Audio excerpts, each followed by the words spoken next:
तुम जिज्ञासु धर्मावलंबियों,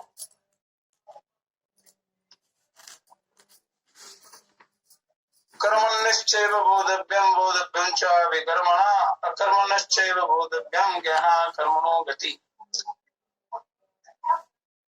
कर्म की गति बहुत ही गहन है, इसलिए मनुष्य को अच्छी प्रकार कर्म का रहस्य समझकर कर्तव्य कर्म करने चाहिए, क्योंकि ये सारा संसार कर्मों पर आधारित है। मनुष्य के कर्म पर कि कर्म क्या करता है, किस उद्देश्य से करता है, और सतो रजो तमो में कौन सा कर्म करता है, उस कर्म के अनुसार ही इसका जीवन बनता है। तो इसलिए शास्त्रानुसार जो कर्तव्य कर्म निश्चित किए गए हैं, उन्हीं का अनुसरण आपको करना चाहिए। कर्म की गति बड़ी बलवान है, बड़ी गहन है, और मनुष्य को सदा सत्कर्म ही करने चाहिए, अच्छे कर्म ही करने चाहिए। जिन कर्मों को शास्त्रों में करने की आज्ञा है, और उस प्रभु के दरबार में, उस ब्रह्म के उस द्वार में, उस परम पद में, अपने गुरुओं के दरबार में, भगवती के दरबार में, जो इस सृष्टि का संचालन करते हैं, उस प्रभु के दरबार में हर जीव का एक एक पल का हिसाब रहता है। तो इसलिए मनुष्य को सदा अच्छे कर्म करने चाहिए। जैसा सोचेंगे वो सोचना भी आपका कर्म बन जाएगा, और जो बोलेंगे वो भी कर्म बन जाएगा, और जो प्रत्यक्ष करेंगे तो प्रत्यक्ष कर्म बड़ा तुरंत फल देने वाला होता है। इसलिए बड़ा सोच समझ कर आपने करना है। कहते हैं मेरे राम के दरबार में सब लोगों का,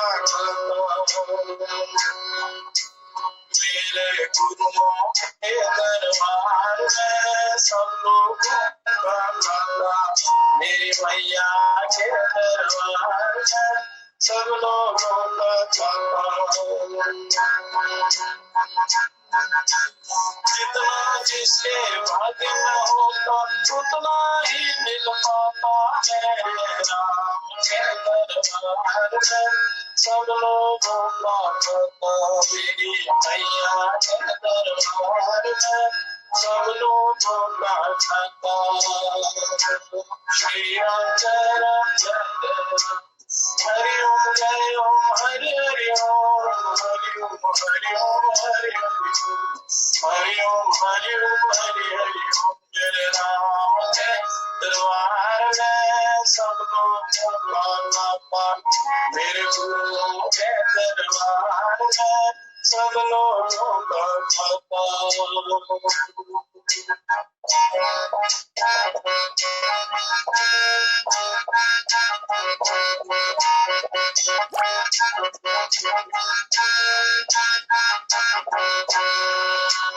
जिस खातिर में जो कोई अपनी पूंजी जमा करता, इस खातिर में जो कोई अपनी पूंजी जमा कराता, मानस तन की जही कमाई जन्म जन्म तक गाता, मानस तन की जही कमाई जन्म जन्म तक गाता।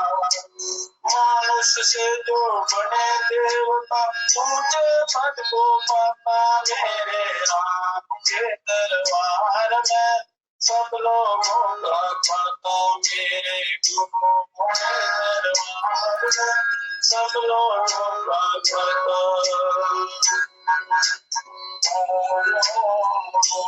हरि ओम मेरा बोले ओम ओम, मेरा बोले मेरा बोले ओम ओम, मेरा बोले ओम हरि ओम ओम हरि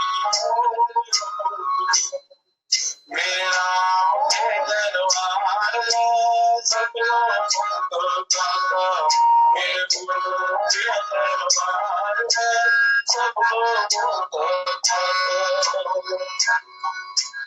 उनकी सेवा और भजन की जमाना के रखना, उनकी सेवा और भजन की जमाना के रखना, यही मेरे सब काम आएगा राम नाम का जपना, यही तेरे सब काम आएगा राम नाम का जपना। सच्चा रिश्ता एक नहीं है कहीं किनारे माता, मेरे नाम के दरबार में सब लोग चमकता, मेरे गुरुओं के दरबार में सब लोग चमकता, मेरे भैया के दरबार में सब लोग चमकता, मेरे प्रभु के दरबार में सब लोगों का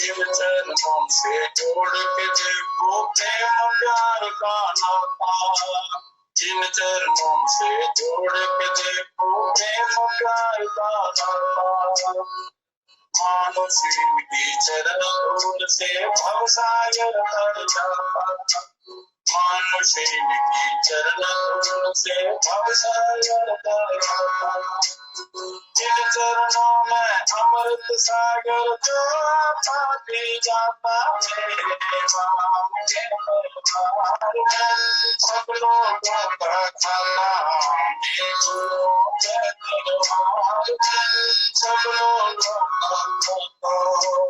श्री राम जय राम जय श्री राम जय राम, सीताराम राधे श्याम सीताराम सीताराम राधे श्याम सीताराम राधे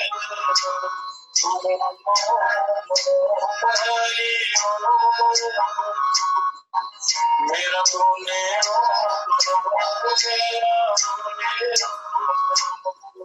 मेरे नाम के दरबार में सब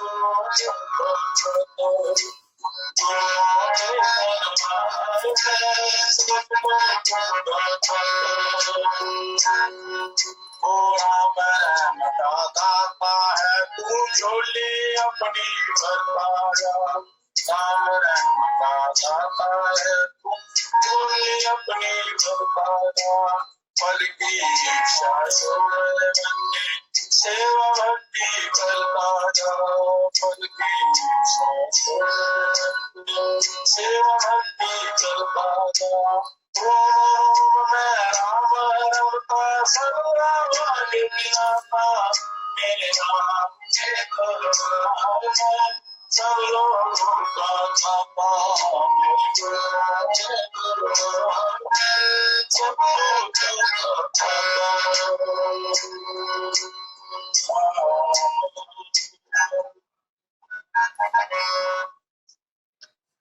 तो आपके पल पल का हिसाब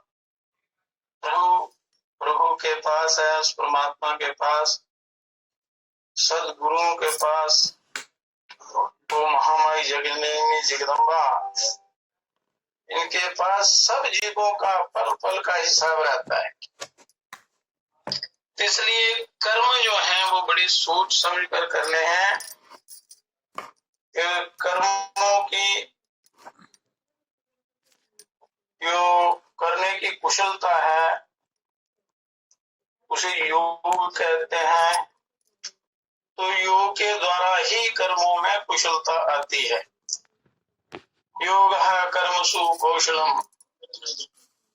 तो कर्मों को अच्छी प्रकार समझकर मनुष्य को पुण्य कर्मों का संचय करना चाहिए।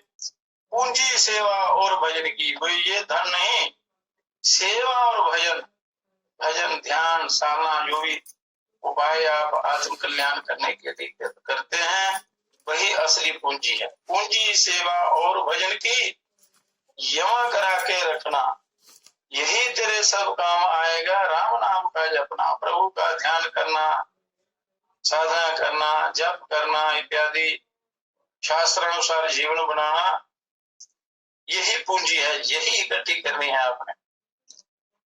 नहीं तो ये समय जो है उम्र बीती चली जा रही है और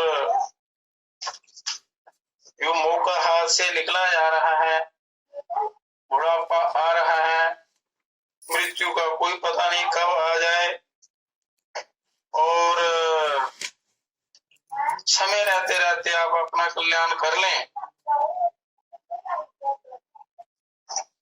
तो यही आपका लक्ष्य है।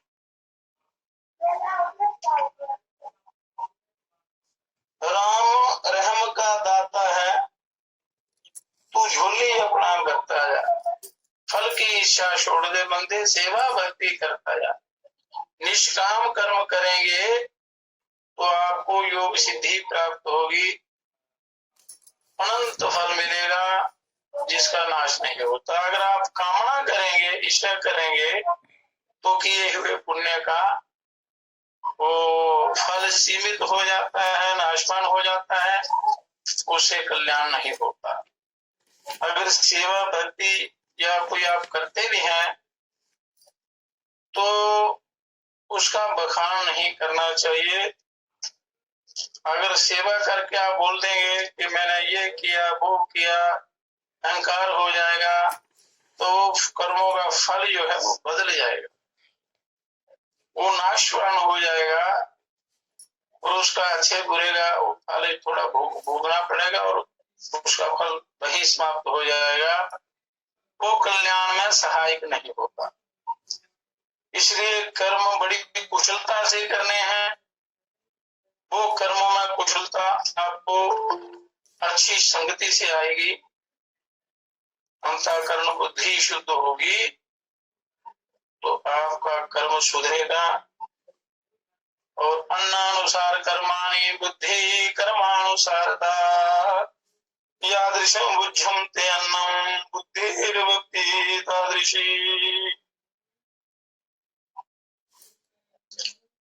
अन्नानुसार कर्माणि बुद्धि कर्मानुसारता, अन्न जो है अन्न में ही प्राण है और जैसा अन्न आप ग्रहण करेंगे वैसी ही बुद्धि आपकी होगी, उसी के अनुसार कर्म होगा, उसी के अनुसार गति होगी। इसलिए जो कल्याणकारी उपाय हैं उनको अपने जीवन में आपने अपने अभ्यास में लाना है, उनका अनुसरण करना है, जीवन को सफल बनाना है। ये सारे प्रयोग उद्योग सब आत्मोन्नति के लिए है। ध्यान साधना योग प्राणायाम इत्यादि ये सब अपने आप की उन्नति के लिए हैं, अपने आप को सफल बनाने के लिए हैं। गीता में भगवान कृष्ण जी ने बार बार कहा है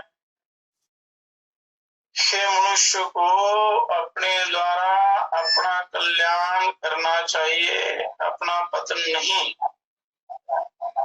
कल्याण भी आपके हाथ में है, पतन भी आपके हाथ में। तो जो कल्याण के उपाय हैं उनको आपने अपने जीवन में उतारना है।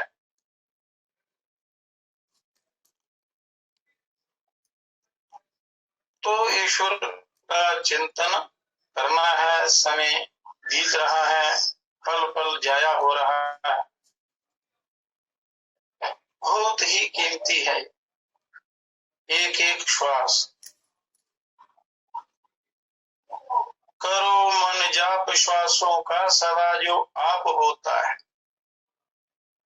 ऐसा जाप जिसमें ना माला की आवश्यकता है, ना किसी साधन की आवश्यकता है, केवल श्वासों की तरफ आपने ध्यान देना है, मन को श्वासों के साथ चलाना है अंदर बाहर, गुरुओं की बताई हुई विधि के अनुसार। तो इसके प्रतिदिन के अभ्यास से आप अपना उद्धार कर सकते हैं, अपना कल्याण कर सकते हैं।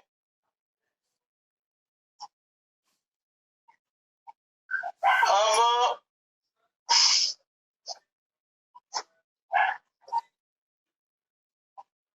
अथाहं संप्रवक्ष्यामि विद्या च खेचरी संगिकामं यथा विज्ञानावस्य लोके अस्मिन् जलो आमया।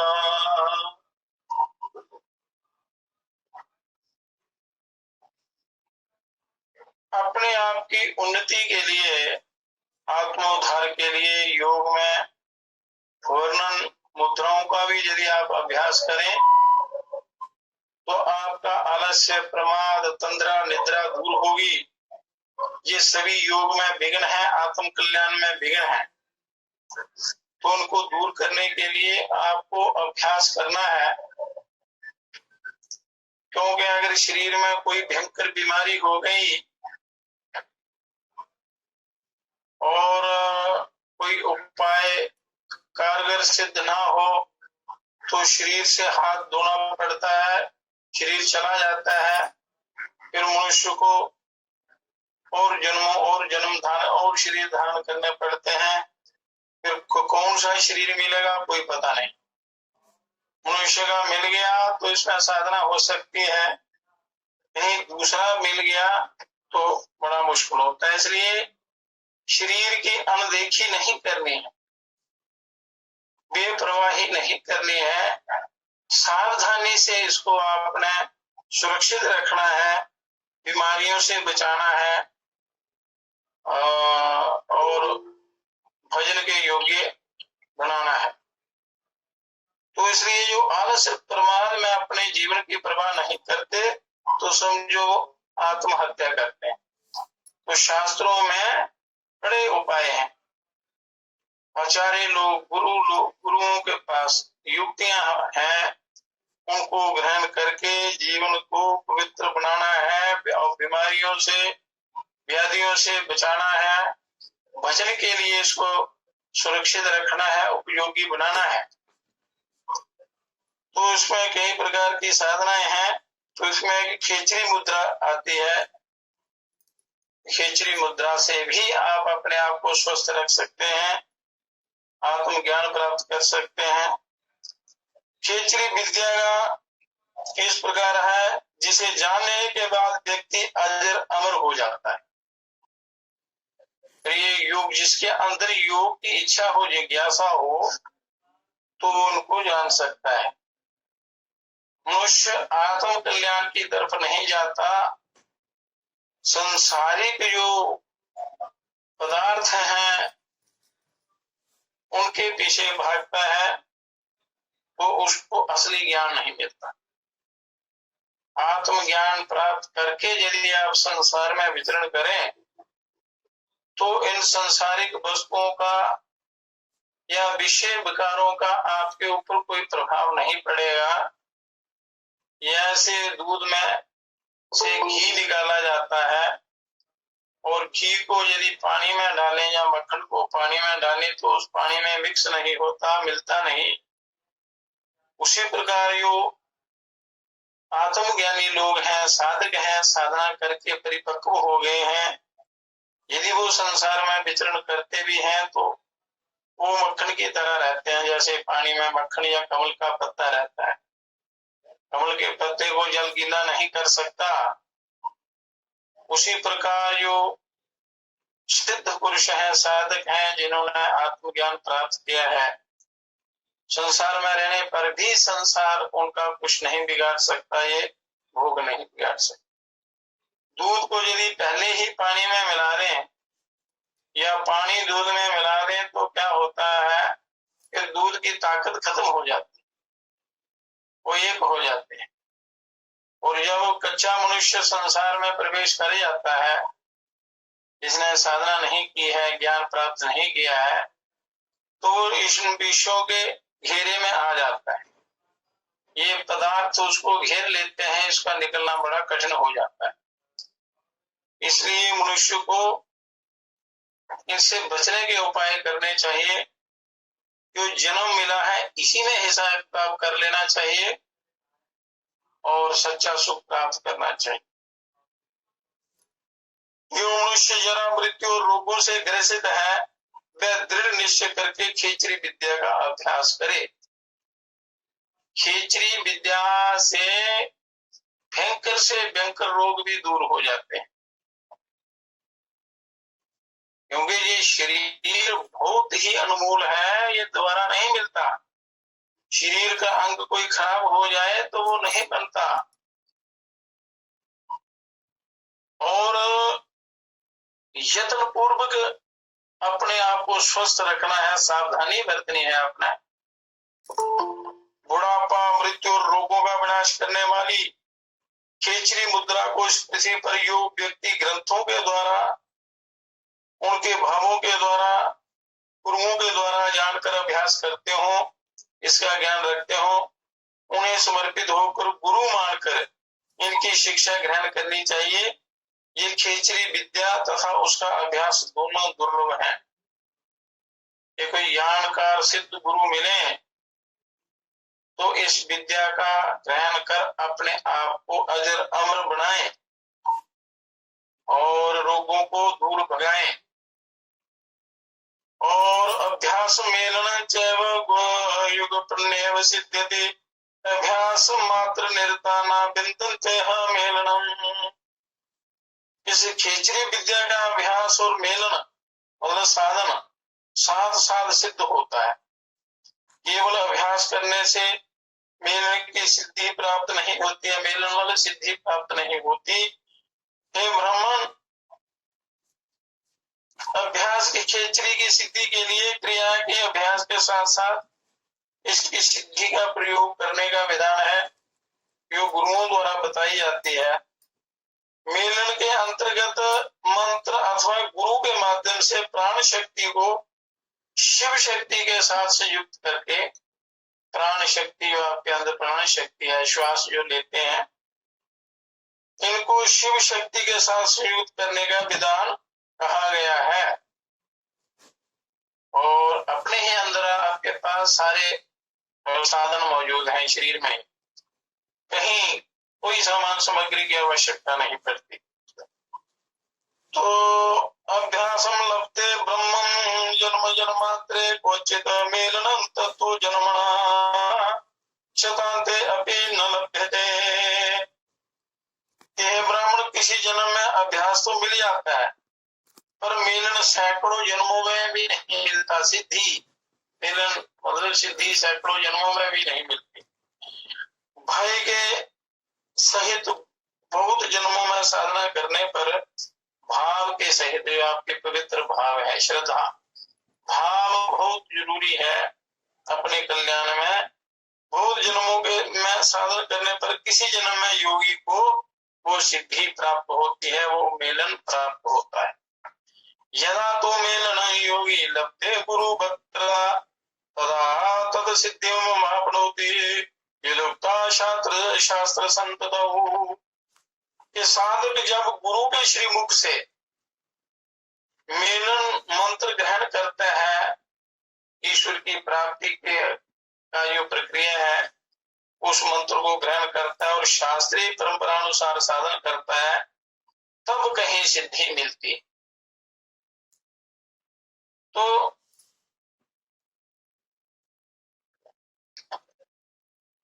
जो जिज्ञासु हैं तो इसके लिए प्रयत्न करते हैं, पर जो इसके विषय में कुछ भी नहीं जानते तो जन्म जन्मांतरों तक भटकते रहते। इसलिए ये ज्ञान प्राप्त होने पर मनुष्य को सारे भैभवों की तरफ से ध्यान हटाकर सबसे बड़ा परमार्थ जो लाभ जो है आत्मज्ञान, उसकी प्राप्ति करने का प्रयत्न करना चाहिए।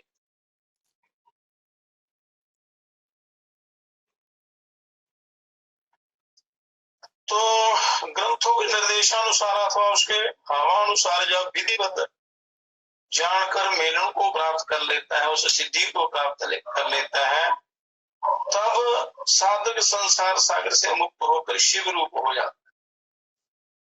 बोले आपको करने की बातें हैं साधन करने का अभ्यास है। आपने क्या करना है, क्योंकि आपके किए बिना इसका लाभ नहीं मिलेगा। तो जब आप इसके लिए अभ्यास करते हैं तो अवश्य सिद्धि होती है। शास्त्र के बिना गुरु भी ज्ञान प्राप्त नहीं करा सकते, तो शास्त्रों का स्वाध्याय और शास्त्रों को सुनना, श्रवण करना, पढ़ना, अभ्यास करना बहुत आवश्यक है।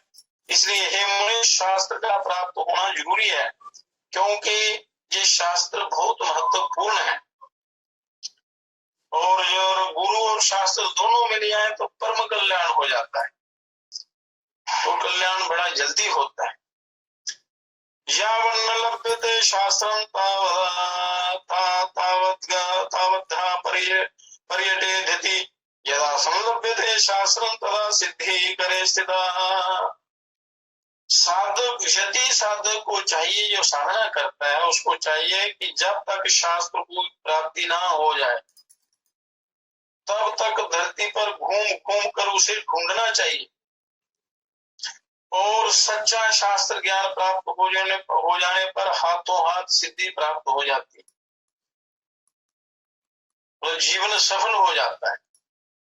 और ना शास्त्रेण बिना सिद्धि दृष्ट्वा चैव जगतत्रये तस्मान् मेलनं दातारं शास्त्र दातारं मुच्यतम् तदभ्यासं प्रदातारं शिवं मत्वा समाश्रयेत् लब्ध्वा शास्त्रमिदं महामन्वेषां प्रकाशेत। तीनों लोकों में शास्त्र के बिना सिद्धि नहीं मिलती, इसलिए शास्त्र का ज्ञान देने वाला और योग का अभ्यास करने वाला गुरु भगवान की प्रतिमूर्ति होता है। शास्त्रों का ज्ञान देने वाला और अभ्यास कराने वाला गुरु भगवान की प्रीति प्रतिमूर्ति होता है, योग का अभ्यास कराने वाला। और उसका अभ्यास करने वाले को शिव मानकर उसका आश्रय लेना चाहिए, और ये ज्ञान प्राप्त करके अन्य अनधिकारी के समक्ष ना प्रकट करे।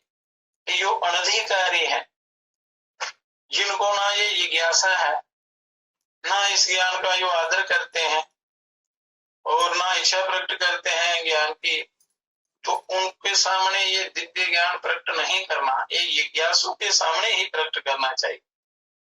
अन्यथा वो अज्ञानी मनुष्य इसकी जानकारी ना होने के कारण इसका उपहास करते हैं और अपने आप को और संकट में डाल लेते हैं, उनका पतन हो जाता है। शास्त्रों की निंदा, गुरुओं की निंदा, देवताओं की निंदा, स्त्री की निंदा किसी की भी की जाए वो अनर्थकारी होती है। पर इन महापुरुषों की अगर कोई निंदा करे, ये जितने जो बताए हैं, तो घोर नरकों में जाता है जीव। तो तस्मात् सर्व प्रयत्नेन गोपिनी बीजानता यत्रास्ते च गुरुर्ब्रह्मन् दिव्य योग प्रदायका तत्र गत्वा च तेनोक्त विद्यां संगृह्य खेचरीं तेनोक्त सम्यक् अभ्यासं कुर्यादावतंत्रिताः। इसे हर प्रकार से गुप्त रखे, गोपनीय रखे, और ये योग जो है ये सर्वत्र प्रचार प्रसार की चीज नहीं है, क्योंकि इसको बड़ी युक्ति से जिज्ञासुओं को ये गुप्त जो गहन योग है ये अधिकारी को ही बताया जाता है, और जो इच्छा करते हैं, जो जिज्ञासु हैं, उनको उनका ज्ञान इसका मिलना चाहिए। पर जो जिनका इस तरफ ख्याल नहीं है, तो उस समय इनके आगे प्रकट किया जाएगा तो उसका कोई फल नहीं मिलेगा इनको। उसके लिए जिज्ञासा, श्रद्धा, तितिक्षा वो चाहिए। यहाँ भी इस दिव्य ज्ञान योग में पारंगत हुए गुरु मिले, यहाँ भी उन्हीं के पास जाकर खेचरी विद्या को ग्रहण करके निर्देशानुसार जागरूक होकर अभ्यास करना चाहिए। योग युक्त गुरु हैं, जिन्होंने साधना की है, अभ्यास किया है, जो सिद्ध हैं, जो अच्छी प्रकार जानते हैं, उनके पास जाकर इसका अभ्यास करना चाहिए। तो जो जिज्ञासु हैं। अन्य विद्या जोगी खेचरी सिद्धि भागवेद खेचरिया खेचरी गुंजन खेचरी बीज भूरिया। इस विद्या से योगी को खेचरी अथवा आकाश में उड़ने की शक्ति भी प्राप्त होती है और इसलिए खेचरी का अभ्यास खेचरी बीज मंत्र के योग के साथ करना चाहिए। अभ्यास उसका बीज मंत्र होते हैं। शास्त्रों में मंत्र विद्या भी है। योग के साथ यदि उन मंत्रों का भी अभ्यास किया जाए तो तत्काल सिद्धि मिलती है। खेचराधिपति भूत्वा खेचरेषु सदा बसेद खेचरावस्तम वहिन्यम अंबुमंडल भूषितम। तो इस प्रकार का साधक आकाशगामी देवताओं का अधिपति होकर आकाश में विचरण करता है और खेचरी के बीज मंत्र में खेचर का रूप हाकार और अवसत अर्थात धारण करना रूप ईकार, अग्नि का रूप रकार और जल का रूप अनुस्वर अर्थात बिंदु है। इस प्रकार इस सब का योग हरीम होता है। इस खेचरी का जो बीज है हरीम है। हरीम ये इसका अभ्यास जाप करने से ध्यान करने से हर समस्त प्रकार की विद्याएं प्राप्त होती हैं, बुद्धि तेज होती है और खेचरी सिद्ध होती है। आकाश में उड़ने की शक्ति प्राप्त होती है, चित्त निर्मल होता है और आत्म ज्ञान प्राप्ति में ये बहुत ही सहायक है। तो खेचरी योग इसी से सिद्ध होता है, इसी बीज मंत्र से सिद्ध होता है, ये हरिम बीज मंत्र योग। और इसके आगे सोमाश चंद्र बीज साकार होता है और इसके उल्टे गिनने पर 9वें अक्षर पर भ है। पुनः चंद्र बीज साकार है, उसके उल्टे गिनने पर 8वें अक्षर पर म है। इससे 5 अक्षर उल्टा गिनने पर प है। पुनः चंद्र बीज साकार और संयुक्त वर्ण युक्त 6 सबसे अंतिम अक्षर है। इस तरह हरीम भम सम मं पम सम क्षं ये खेचरी का मंत्र होता है। हरीम इसका बीज है और इसका पूर्ण मंत्र जो है वो है हरीम भम सम मं पम सम क्षं। ये खेचरी का मंत्र है। इससे खेचरी मुद्रा जो है वो सिद्ध होती है।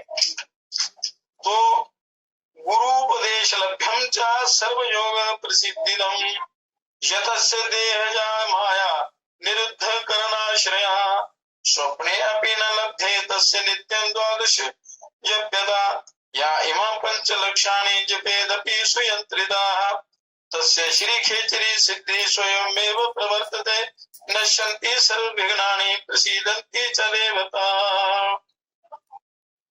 ये बड़ी गुप्त विद्या है। गुरु के द्वारा विधिवत उपदेश लेकर इस मंत्र का जाप करने से, ये खेचरी मंत्र का जाप करने से सभी प्रकार की सिद्धियों को देने वाला ये मंत्र है।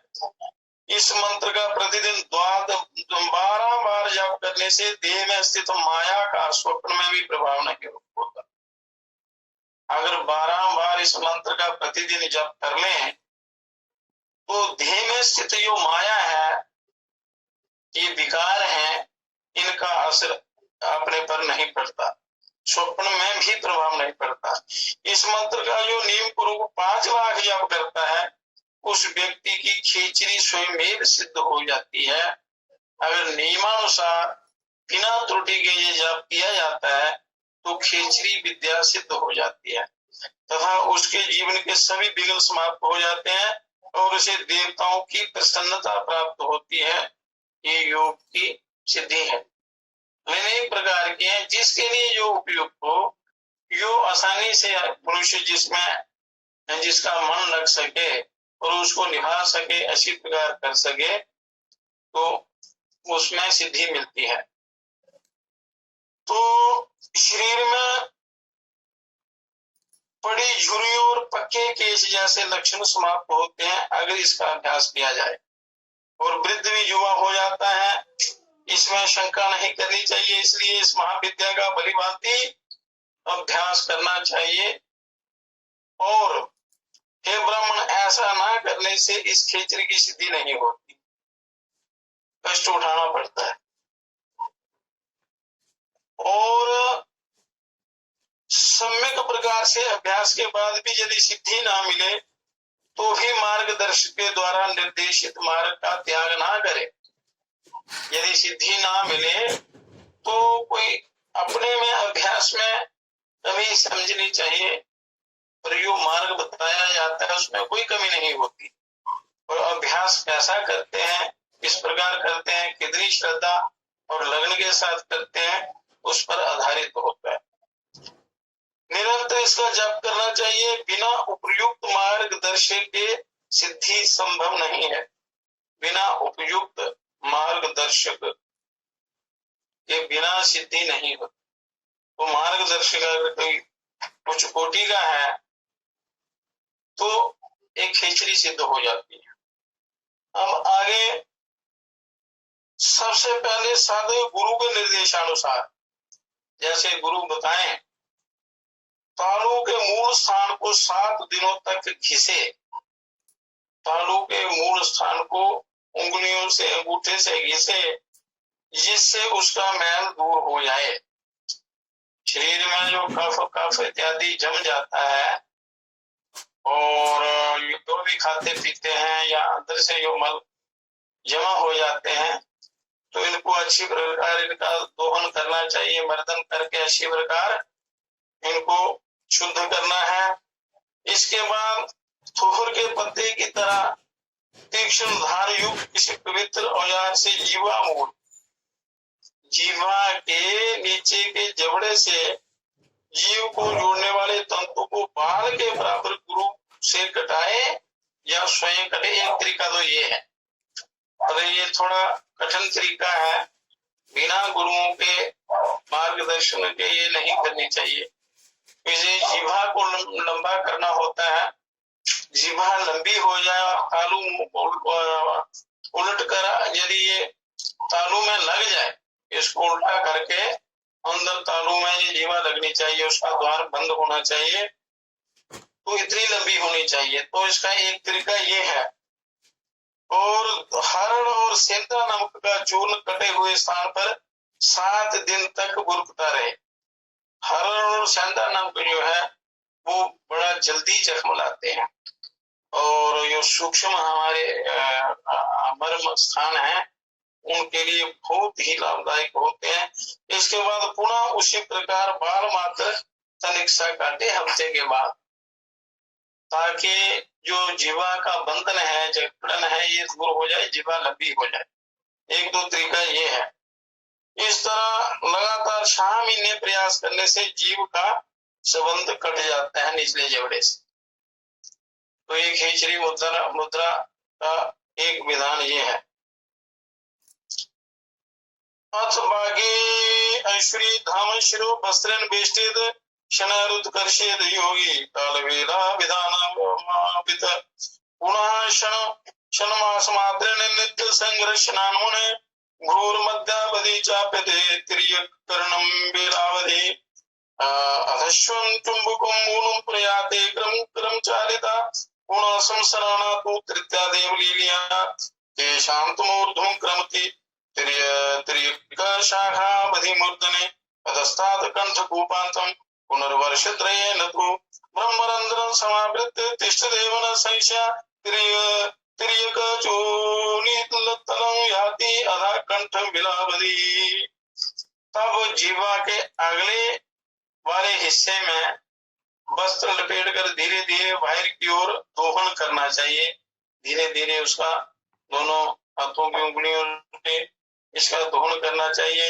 इस तरह नियमित रूप से अभ्यास करने पर जीवा बढ़कर बाहर भ्रुकुटी के बीच तक पहुंच जाए। यहाँ तक जीवा लगनी चाहिए भ्रुकुटी तक, तो खेचरी सिद्ध होने की संभावना हो जाती है।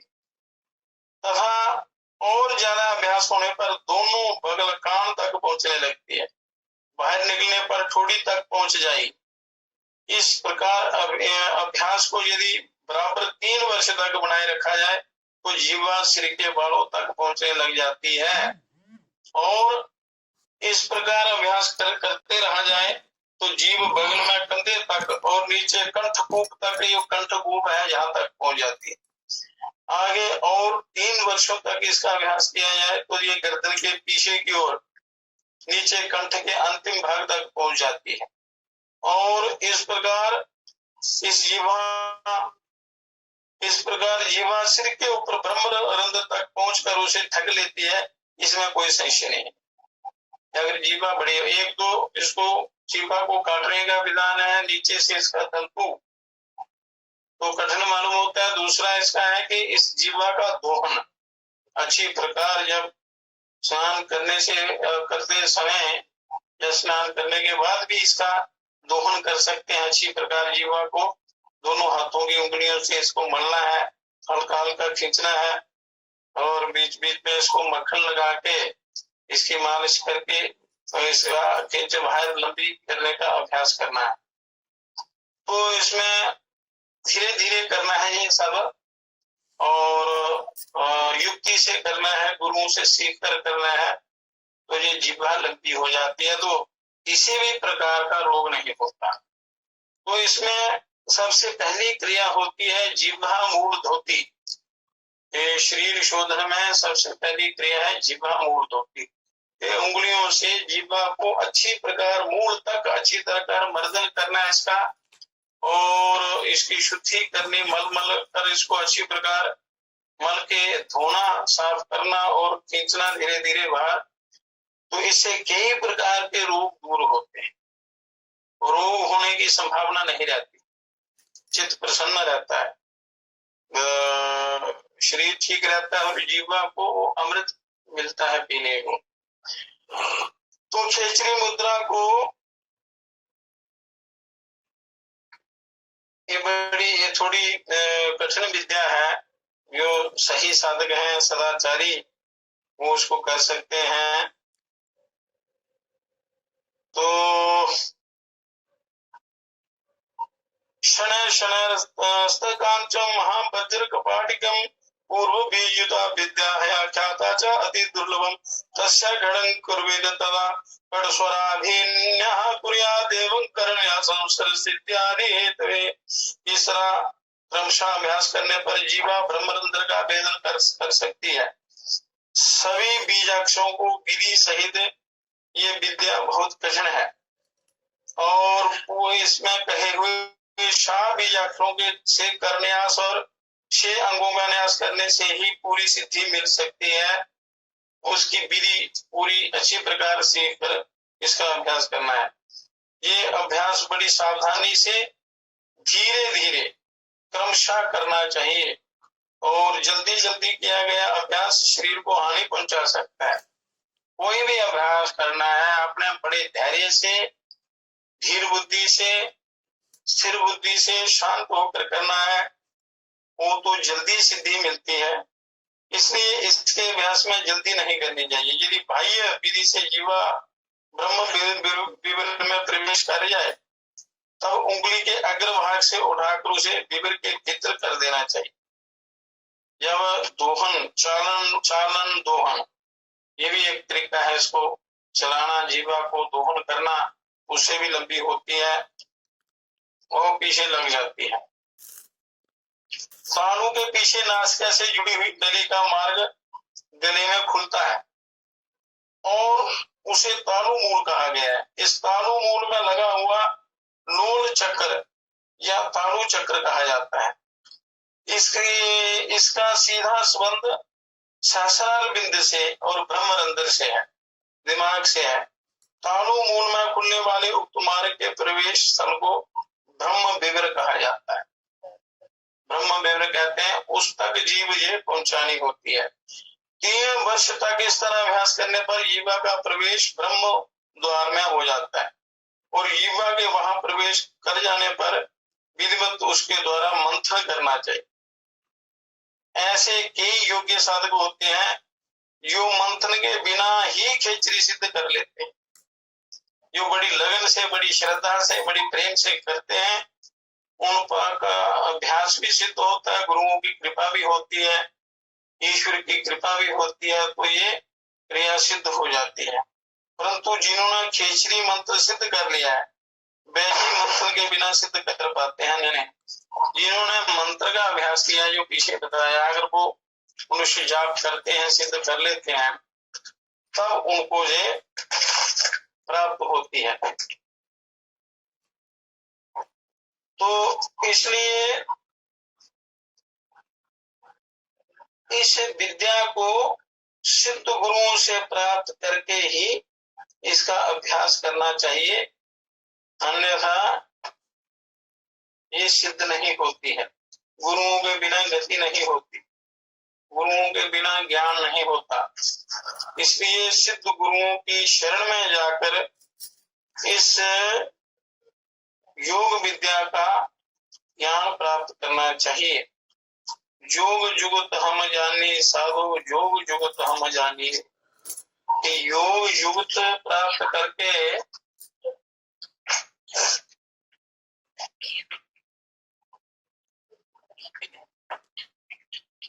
आत्मोद्धार की तरफ आपने चलना है। तो इस प्रकार धीरे धीरे धीरे इसका सही ढंग से आपने अभ्यास करना है और सिद्धि को प्राप्त करना है। जाप और मंथन दोनों करने से जल्दी लाभ मिलता है। यदि इस जीवा का मंथन भी करें और जप भी किया जाए तो इसमें जल्दी सिद्धि मिलती है। मंथन हेतु लोहा, चांदी या स्वर्ण की शिलाका के एक सिरे पर दुग्ध लगा हुआ तंतु लगाए, पुनः उसे नाक में प्रवेश कर सुखासन में बैठकर प्राण को हृदय में निरोध करके नेत्रों से वहों के मध्य देख के उसी शिलाका से मंथन करे। इस प्रकार 6 मास तक मंथन करने पर इसका प्रभाव दिखलाई देता है। तो सही ढंग से यदि करेंगे तो 6 महीने में ये खेचरी सिद्ध होती है। तो उस समय साधक की अवस्था सोते हुए बाल की तरह होती है। जिस प्रकार सोता हुआ बालक निश्चिंत अपने समाधि की तरह ध्यान में स्थित रहता है, इस मंत्रों को मास में 1 बार करना चाहिए, रोज ना करे। जीवा को भी ब्रह्मरंध्र में बार बार प्रविष्ट करे और 12 वर्ष तक इसी तरह अभ्यास करने से भी इसकी सिद्धि मिलती है। और अलग अलग युक्तियां हैं, कोई एक युक्ति का अभ्यास नित्य निरंतर करें तो इसमें सिद्धि मिल जाती है।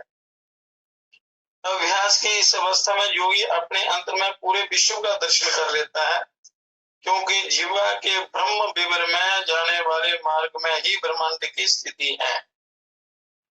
अभ्यास के समय योगी उस विश्व का दर्शन कर लेते हैं, विराट रूप का, पूरे विश्व का। अंदर जो ब्रह्म विवर है, अंदर पहले भगवान कृष्ण जी ने उनको दिखाया था, यशोदा को पूरा और अर्जुन को अपना विराट रूप दिखाया था। तो वही ब्रह्म विवर में उन्होंने पूरे ब्रह्मांड के दर्शन करा दिए। तो खेचरी से ये सब सिद्ध होता है। मेलन मंत्र हरिम भम सम हम पम सम क्षम पद्मज उवाच अमावस्याया प्रतिपदो पूर्णमासी च शंकरा अस्या का वर्णयन्ते संज्ञा एतदाख्या ही तद्वता।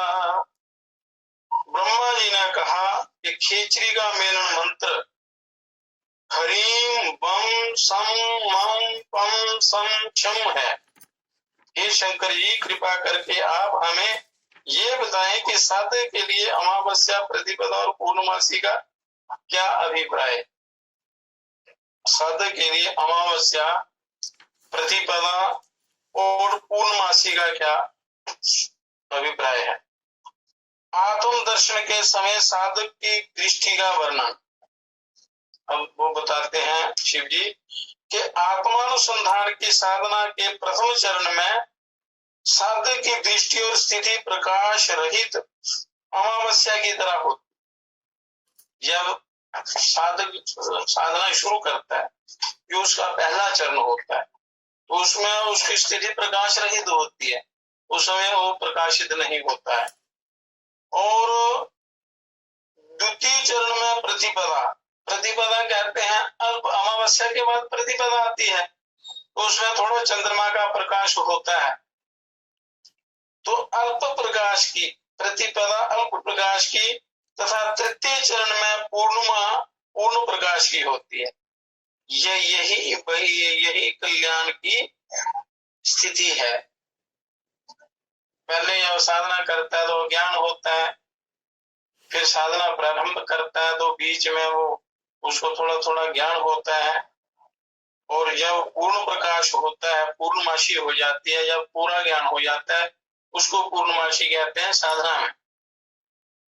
तो साधना से पहले तो अमावस्या ही होती है, अंधकार ही होता है, और साधना करते करते थोड़ा प्रकाश आ जाता है तो चंद्रमा जैसे बढ़ता है, प्रतिपदा, द्वितीय, तृतीय, इस प्रकार साधना करते करते करते प्रकाश बढ़ता जाता है, साधना बढ़ती जाती है, और पूर्णमासी को पूर्ण चंद्रमा प्रकट होता है, पूर्ण प्रकाशित हो जाता है। उसी प्रकार ये साधक जो है वो पूर्ण प्रकाशित हो जाता है, उसका हृदय प्रकाशित हो जाता है, उसको पूर्ण ज्ञान हो जाता है, और आत्मानंद की प्राप्ति होती है, वही कल्याण की स्थिति।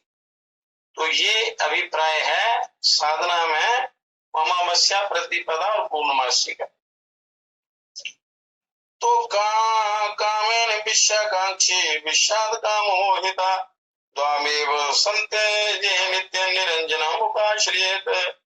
जब मनुष्य कामनाबद्ध होकर विषयों की ओर दौड़ता है, और उस समय में विषयों को प्राप्त करते हुए कामनाएं बढ़ती जाती, विषयों को जैसे प्राप्त करेंगे आप, कामनाएं बढ़ती जाएंगी, और तृष्णा बढ़ती जाएगी, इसकी कभी समाप्ति नहीं होती। शरीर समाप्त हो जाता है, चला जाता है, पर आशा, तृष्णा, वासना ये बढ़ती चलती है। इसलिए विषय और कामना दोनों से अलग होकर आत्मा में ध्यान लगाते हुए ही विशुद्ध परमात्मा भाव की प्राप्ति की जा सकती है। ये मनुष्य को बड़ी सावधानी से करना है।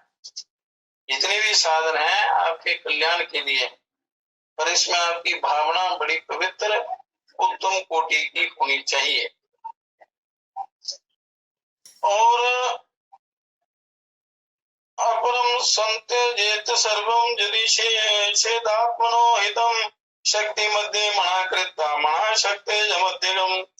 अपना हित चाहने वाले को समस्त मिथ्या विषयों को छोड़कर शक्ति के मध्य में मन को स्थिर करके उसी में स्थिर रहना चाहिए। शक्ति मतलब कुंडलिनी के मध्य में, कुंडलिनी शक्ति के मध्य में मन को स्थिर करके उसी में स्थिर करना चाहिए। तो मन को चेतन सत्ता शक्ति के मध्य स्थिर करना स्व का चेतन में वास कहा जाता है। और जब चेतन में वास होता है तो शरीर को किन्हीं लौकिक संसाधनों की आवश्यकता नहीं पड़ती। जब चेतना में मन जुड़ जाता है तो वास होता है, तो फिर सांसारिक पदार्थों की, लौकिक संसाधनों की आवश्यकता पड़ती ही नहीं। और जब तक शक्ति में वास पूरी तरह स्थिर होना न सदे, तब तक यत्न पूर्वक उपवास चेतना में आंशिक रूप से रहने का अभ्यास करना चाहिए। और उपवास की स्थिति में शरीर के लिए न्यूनतम आहार देकर कम आहार देना है। उपवास में फलाहार पेट भरकर नहीं करना है, उसमें अल्प आहार देना है, और देकर भी उसे सक्रिय और संतुष्ट रखा जा सकता है। उपवास साधना को शक्ति में वास की साधना का पूर्वाभ्यास कहा जाता है। ये पूर्वाभ्यास होता है आत्म साधना में। उपवास जो होता है इससे भी शुद्धिकरण होता है यदि सही ढंग से किया जाए तो। मनसा मन अलोक्य तज्जेत परमं पदम मन एव ही बिंदुषु उपस्थिति उत्पत्ति स्थिति कारणम। मन से मन को देखते हुए उसकी गतिविधियों का निरीक्षण करते हुए करके उनसे मुक्त होने को ही परम पद कहा गया। मन ही बिंदु है और वही वो जगत प्रपंच की उत्पत्ति और स्थिति का मुख्य कारण है मन। तो इसलिए उसको काबू में करना है। जिस प्रकार दूध से घी निकलता है उसी प्रकार मन से बिंदु प्रकट होता है, ईश्वर प्रकट होता है। जो भी बंधन है मन में है, बिंदु में नहीं। बंधन मन में है, उस परमात्मा में नहीं। जो शक्ति सूर्य और चंद्रमा अर्थात ईड़ा पिंगला नाड़ियों में स्थित है, बायां स्वर ईड़ा दायां स्वर पिंगला, इनमें जो शक्ति स्थित है वही बंधन कारक है। ये जानकर उन ब्रह्मा विष्णु रुद्र ग्रंथियों का भेदन करके प्राण वायु को सुषुम्ना में गतिमान करना चाहिए, जो इन दोनों के मध्य में स्थित है। इसलिए प्राणायाम के द्वारा तीसरी नाड़ी की शुद्धि होती है। सुषुम्ना स्वर, सुषुम्ना नाड़ी उस परिपूर्ण ब्रह्म परमात्मा तक पहुंचाती है, पहुंचने का मार्ग है। इसलिए उसका चालन बहुत ही आवश्यक है। और साधारण अवस्था में सुषुम्ना में उस नाड़ी में, सरस्वती नाड़ी में कफ रहता है ज्यादा अशुद्ध खान पान से। तो प्राणायाम के द्वारा या गज करनी इत्यादि क्रियाओं के द्वारा उस कफ को धोना है, निकालना है, उसका शमन करना है। यह वो नाड़ी शुद्ध हो जाती है। प्राणायाम के द्वारा कफ का नाश होता है तो ब्रह्म द्वार साफ हो जाता है, रास्ता जो मार्ग है। तो फिर आसानी से आप प्राणायाम के द्वारा प्राण के साथ उस कुंडली को जागृत करके उस मार्ग के द्वारा आप ब्रह्मरंध्र सहस्रार बिंदु में जा सकते हैं। बिंदु स्थान में प्राण को रोककर वायु का निरोध नासिका के द्वारा करना चाहिए। बिंदु स्वतः और प्रकृति का विस्तार ये प्राण वायु ही है। तो इसलिए प्राण वायु को आपने साधना है, उसकी साधना करनी है।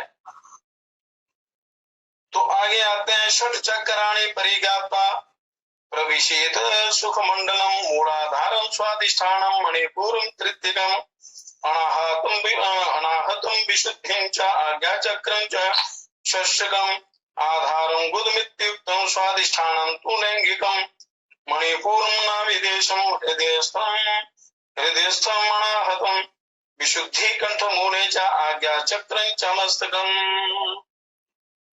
षट चक्रों को जानकर, जो चक्र है शरीर के अंदर, उनको अच्छी प्रकार जानकर उसे भेद कर सुख मंडल सहस्रार चक्र में प्रवेश करे और मूलाधार स्वादिष्ठान मणिपुर अनाहत विशुद्ध और आज्ञा ये 6 चक्र कहे गए हैं। और मूलाधार स्वादिष्ठान नाभि मंडल में, मणिपुर हृदय में, अनाहत कंठ मूल में, विशुद्धि चक्र और मस्त में आज्ञा चक्र स्थित होता है। उन षट चक्रों की जानकारी प्राप्त करके प्राण को आकर्षित करके सुख मंडल अर्थात परमानंद दायी सहस्रार चक्र जो है यहाँ उसमें प्रवेश करे और उसे ऊर्ध्वगामी दिशा में नियोजित करे। ऊर्ध्वगामी दिशा, ऊपर की ओर गति। इस प्रकार इन चक्रों को जागृत करते हुए, इनका भेदन करते हुए आपने सहस्रार बिंद की तरफ चलना है। तो एक एक चक्र की विषय का विस्तृत वर्णन है। उसकी एक एक चक्र की 2-2 महीने साधना प्रारंभ में करनी चाहिए। 2 महीने में एक चक्र की पूर्ण साधना करनी चाहिए। उससे वो चक्र जागृत हो जाता है, खुल जाता है। उससे भी बड़े सिद्धियां प्राप्त होती हैं, पर सिद्धियों के चक्र में नहीं पड़ना। फिर दूसरे 2 महीने दूसरे चक्र में, इस प्रकार शह ऋतुओं में सौ चक्रों का भेदन होता है, वो करना चाहिए। हर इन चक्रों की भी ऋतुएं हैं, कौन सी ऋतु में कौन सा चक्र जागृत करना चाहिए, उस चक्र को खोलने की क्या विधि है। इस प्रकार बड़ा ज्ञान है इस योग विद्या में, इसके द्वारा आप अपना कल्याण कर सकते हैं। और बड़ी से बड़ी बीमारी भी हो तो चक्रों पर ध्यान करने से, उनको जागृत करने से वो भयंकर से भयंकर रोग दूर हो जाते हैं। इनके बीज मंत्र भी हैं। मूलाधार कालम, स्वादिष्ठान चक्र का भम, और मणिपुर चक्र का रंग, और ये अनाहत चक्र का यंग, और इस विशुद्धि चक्र का हम इस चक्र पर इस बीज मंत्र का उच्चारण भी करना है और उसमें सूक्ष्म ध्यान भी करना है, मानसिक ध्यान। तो ये यदि आप यहाँ एक करेंगे इसका बीज मंत्रों का उच्चारण, तो ये चक्र जो है ये जागृत होते हैं और कई प्रकार की बीमारियां जो हैं दवाइयों से ठीक नहीं होती, इन पर ध्यान करने से होता है। और आज्ञा चक्र का हम क्षम, ये दो बीज है। और इस प्रकार हर चक्र पर हर बीज का आपने ध्यान करना है, उसका उच्चारण भी करना है, और जब अभ्यास पक्का हो जाए तो उसमें सूक्ष्म ध्यान भी करना है, तो इससे अनेक प्रकार के दोष दूर होते हैं। तो इन चक्रों का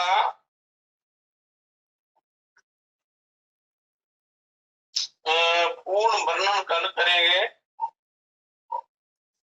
इस तरह अभ्यसित होकर प्राण ब्रह्मांड में स्थित हो जाता है। इस प्रकार जो चक्रों का शोधन भेदन करता है तो प्रमाण ब्रह्मांड में स्थिर होता है, ब्रह्मांड का ज्ञान हो जाता है, पूर्ण ज्ञान हो जाता है। और समुचित रूप से चित्त, प्राण, वायु, बिंदु और चक्र का अभ्यास हो जाने पर योगियों को परमात्मा से एकाकार होकर समाधि अवस्था में पहुंचकर अमृत तत्व की प्राप्ति होती है, अमृतत्व को प्राप्त होता है, समाधि लग जाती है। अगर यदि आप अभ्यास करेंगे, अभ्यास करते करते साधना से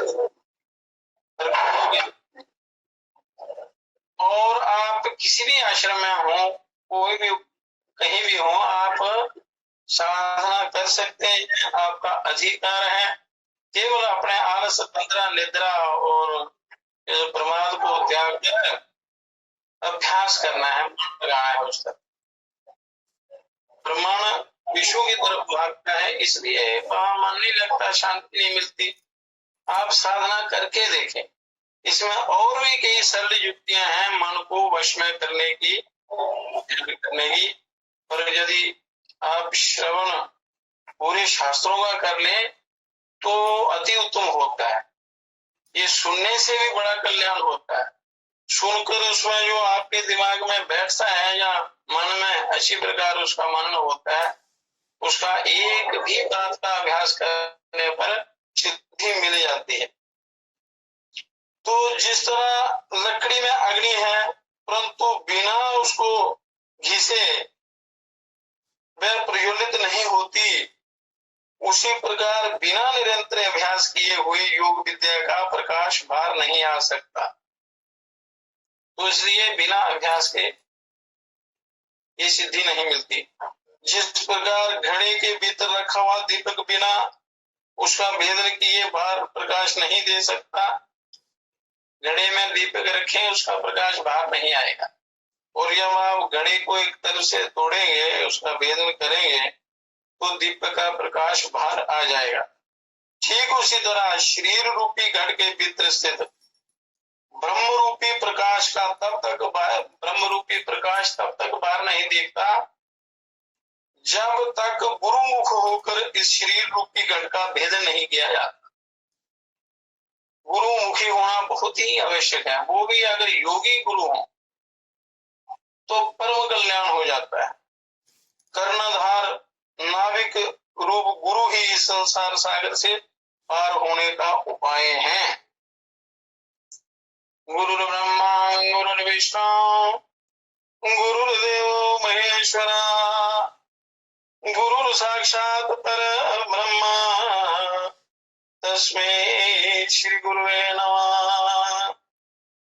नमोस्तु गुरुवे तस्मै इष्टदेव स्वरूपिणे यस्य वागामृतो हन्ति विषं संसार संगकम् ध्यानमूलं गुरुर्मूर्ति पूजामूलं गुरुपदम् मंत्रमूलं गुरुर्वाक्यम् वाक्यं मुख्यमूलं गुरु कृपा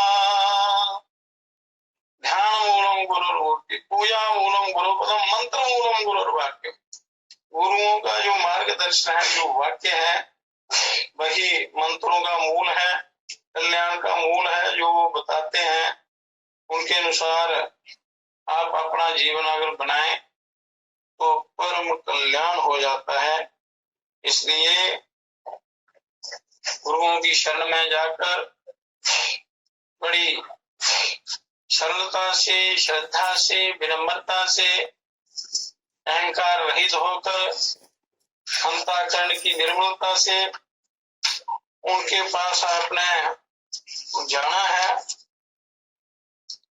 और उनसे ज्ञान प्राप्त करना है। अपनी श्रेष्ठ वासना, उच्च आदर्शवादी, महत्वाकांक्षा और निरंतर अभ्यास के द्वारा अर्जित शक्ति के माध्यम से ही भव सागर को पार किया जा सकता है। ये ध्यान रखना चाहिए कि जब तक आप अभ्यास नहीं करेंगे तो कृपा भी नहीं होगी, कोई भी सहायता नहीं करेगा। गुरु भी तभी सहायता करेंगे जब आप उनके बताए हुए रास्ते पर चलेंगे। तो ज्यादातर शक्ति गुरु ही अपना करते हैं, पार लगाने की चेष्टा करते हैं शक्ति के द्वारा, पर उसमें आपका योगदान बहुत ही आवश्यक है, साधना बहुत ही आवश्यक है। शरीर में स्थित वाणी परा रूप में अंकुरित होती है और पश्यंती रूप में द्विदुल होती है, मध्यमा में खिलती अग्रगामी होती है और बैखरी रूप में आकर पूर्ण विकसित प्रकट हो जाती है। इस वाणी का जिस तरह से प्राकट्य होता है उसी क्रम में ये विलीन भी हो जाती है। जैसे पृथ्वी प्रकट होती है जिस क्रम से, और उसी क्रम से विलीन होती है, तो उसी प्रकार ये वाणी भी जिस क्रम से प्रकट होती है उसी क्रम से ये विलीन हो जाती है। तो उस वाणी का ज्ञान देने वाला मैं ही अंतः स्थित परमदेव हूँ। इस तरह निश्चित रूप से समझकर जो उसके अनुरूप आचरण करता है, उससे अच्छा या बुरा कोई भी शब्द कह दिया जाए तो वह व्यक्ति उससे प्रभावित नहीं होता। जिसको आत्मज्ञान हो गया है, साधक है, उसको चाहे गालियां निंदा करो, स्तुति करो, उस पर कोई प्रभाव नहीं होता शब्दों का। वो पूर्ण उपराम हो जाता है सब वस्तुओं से। विश्व, त्याज्य तथा प्राज्ञ, ये तीन तरह के पिंड कहे गए। विश्व, त्याज्य और प्राज्ञ। विराट, हिरण्यगर्भ तथा ईश्वर, तीन ब्रह्मांड एवं भू भुवन कृष्णा, ये तीन लोग कहे गए। और ये सभी अपनी उपाधियों के समाप्त होने पर पुनः अपनी पूर्व स्थिति में वापस आ जाते हैं। पूर्व स्थिति में जो मूल रूप है इनका, उनमें वापस आ जाते हैं। तो ज्ञान रूपी अग्नि में तप्त होकर अपने कारणों के मूल स्वरूप में विलीन हो जाते हैं, अपने मूल में विलीन हो जाते हैं। इनका स्थूल रूप गायब हो जाता है, नष्ट हो जाता है, और इनका मूल स्वरूप जो है वो रहता है, यहाँ से ये प्रकट होते हैं। तो जो जीव परमात्मा से एकाकार होकर परम अगाध गंभीर ब्रह्म स्वरूप हो जाता है। जब साधना करते करते करते तो ये ब्रह्म रूप हो जाता है। उसके आनंद का वर्णन नहीं किया जा सकता, आप अनुभव कर सकते हैं। मनुष्य क्षणिक सुख में ही मस्त हो जाता है, जो कि नाशवान है, दुखदायी है और आवागमन के चक्कर में डालने वाला है। तो उस समय इसका ऐसा रूप होता है जिसको ना तो प्रकाश कहा जा सकता है, और ना अंधकार ही कहा जा सकता है। अनंत अखंड आनंद में वो आनंद के सागर में लीन रहता है। उस समय एकमात्र नाम रहित सत्य स्वरूप परिपूर्ण ब्रह्म ही शेष रहता है। और आत्मा का कलश में स्थित दीप की तरह ध्यान करके अंतःकरण में, आत्मा का कलश में स्थित दीप की तरह कलश के ऊपर जो दीपक रखा जाता है उसकी तरह ध्यान करके आगे भी निरंतर अंगुष्ठ मात्र धूम्र रहित ज्योति स्वरूप प्रकाशमान शाश्वत और अविनाशी आत्म तत्व का अंतःकरण में ध्यान करते रहना चाहिए। अपने हृदय में ध्यान करते रहना चाहिए। आपको कहीं नहीं जाना है, दूर जंगलों में या कहीं भी, जहाँ मन लगता हो वहां बैठकर आप अपने ही हृदय में, परमात्मा तो आपके अंदर ही बैठे हुए हैं, तो वहां ध्यान करना है। तो मूलतः आत्मा विशिष्ट ज्ञान रूप होता है, परंतु शरीर प्राप्त होने पर वह माया के वशीभूत होकर जागृत स्वप्न सुषुप्ति अवस्थाओं को प्राप्त करता है। 3 अवस्थाओं को प्राप्त करता है शरीर के साथ संयोग होने पर, और उसी माया में मोहित हो जाता है। तो जब जन्म जन्मांतरों के पुण्य कर्म पैदा होते हैं तब मानव अपने दोषों को जानने की इच्छा करता है, और तब वह सोचता है कि वास्तव में मैं कौन हूँ एवं दोष रूप ये संसार कैसे प्राप्त हुआ है, कि मैं कौन हूँ, ये संसार कैसे प्राप्त हुआ है, क्यों इसकी रचना की है और मेरा क्या काम है यहाँ, ऐसा इसमें विचार आता है। जागृत और स्वप्न अवस्था में तो मैं ही कर्ता के रूप में व्यवहार करता हूँ, परंतु सुषुप्ति अवस्था में मेरी क्या गति होती है, इस तरह चिंतन करते हुए अपने रूप पर विचार करता रहता है। जब इसके पुण्य उदय होते हैं तो फिर अपने आप को जानने का इसके अंदर विचार आता है। जिस प्रकार रुई का ढेर आग पाते ही जल जाता है, और उसी प्रकार चिदाभास के प्रभाव से संसारिक ताप से तापित अज्ञान समाप्त हो जाता है। जब आत्मचिंतन करता है कि मैं क्या हूँ, कौन हूँ, मेरा क्या उद्देश्य है, ऐसे होते ही इसका जो माया ज्ञान है वो नष्ट हो जाता है। इस तरह संसारिक बोध के समाप्त होने पर शुद्ध आत्मा प्रकाशित हो जाता है। आत्मा के प्रकाशित होने पर ये जीव परमानंदित हो जाता है तथा उससे संसार का विशेष ज्ञान भी नष्ट हो जाता है। इस तरह क्रमशः मनोमय विज्ञानमय के पूर्णतः नष्ट हो जाने पर घट के भीतर रखे हुए दीपक की तरह अंतस्थ प्रकाश रूप आत्मा ही अंतःकरण में प्रकाशित होता रहता है। आत्मा ही अपने हृदय में प्रकाशित होता रहता है। इसको जान लेने पर इस प्रकार से नित्य प्रति जो आत्मज्ञानी आत्मा का ध्यान करता है,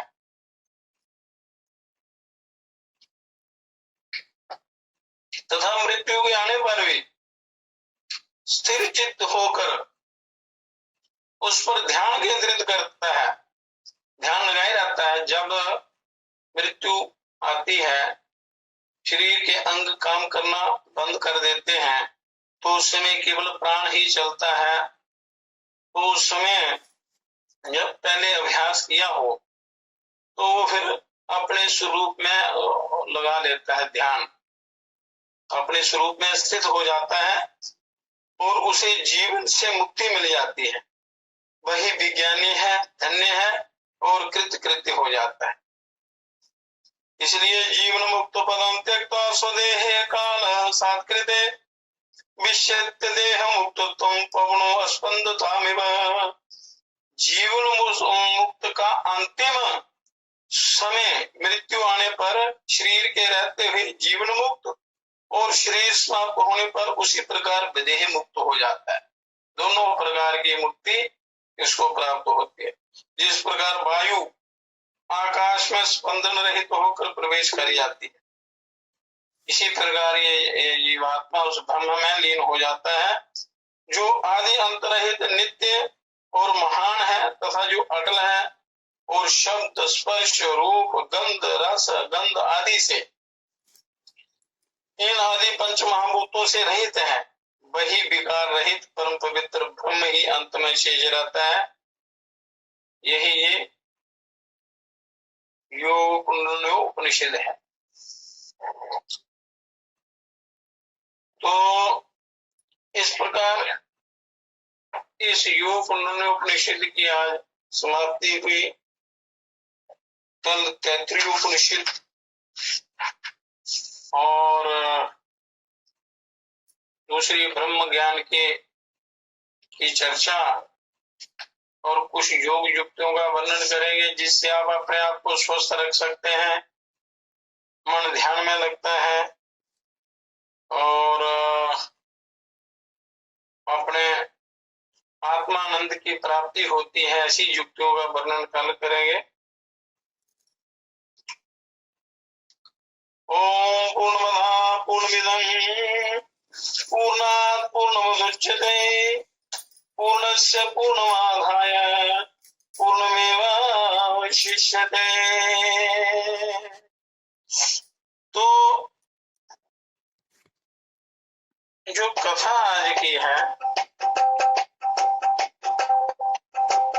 इसकी समाप्ति हम भजन से करेंगे।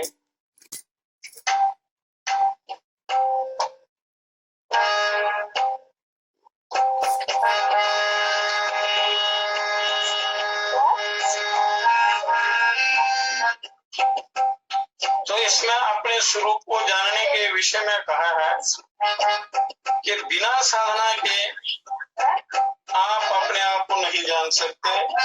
इसलिए कहते हैं आपको अपने दिव्य चक्षुओं से अपनी ओर देखना है।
मृग नाभि में सुगंधि सूंघे वो घास गंदी।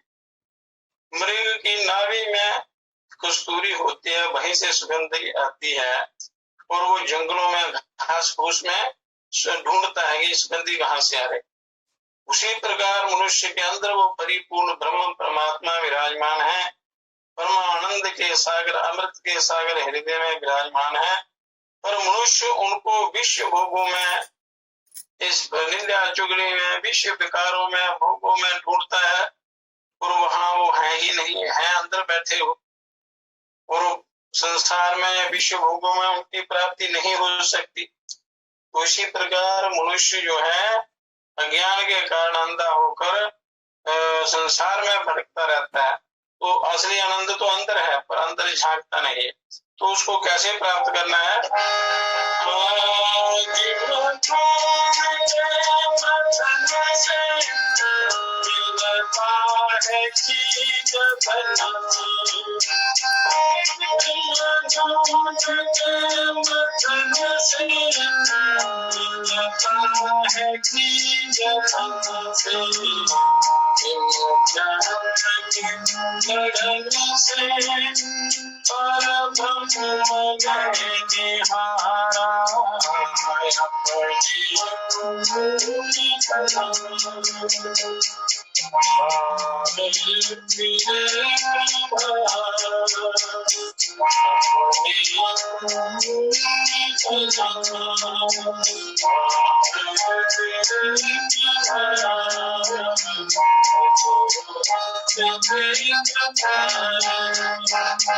बिना अभ्यास के, बिना साधना के नहीं मिलते।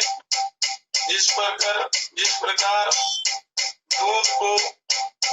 दूध से घी निकालने की विधि का प्रयोग नहीं किया जाए, घी अपने आप नहीं मिलता, उसी प्रकार मनुष्य को जो ईश्वर प्राप्ति की साधना है, युक्ति है, उपाय है, उनका अभ्यास न करने पर वो नहीं मिलते हैं, अभ्यास करने से नहीं मिलते हैं। इस प्रकार मनुष्य को साधना के द्वारा प्राप्त करना है।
इस प्रकार अपने हृदय की ओर आपने झांकना है, अंदर उनका ध्यान करना है, तो परमात्मा आपको मिल जाएंगे, आनंद की अनुभूति होगी।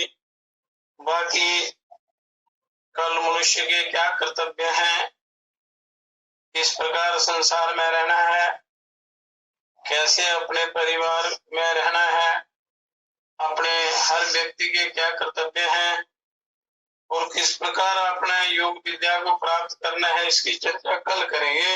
हे परम पिता, हे विश्व पिता, हे राष्ट्र पिता, हे जगदाधार, हे करुणामय दीन दयालो, हे करुणामय दीन दयालो, पूर्ण गुरो हे अपरंपार, हे महेश अब शीघ्र कृपा कर, हमें दीजिए योग विचार, मानवता के प्रेरक बनकर नाथ नाथ करे सुखमय संसार। हे परम पिता हे विश्व पिता, हे राष्ट्रपिता हे यज्ञदाता, हे राष्ट्रपिता हे यज्ञदाता। ओम शांति शांति।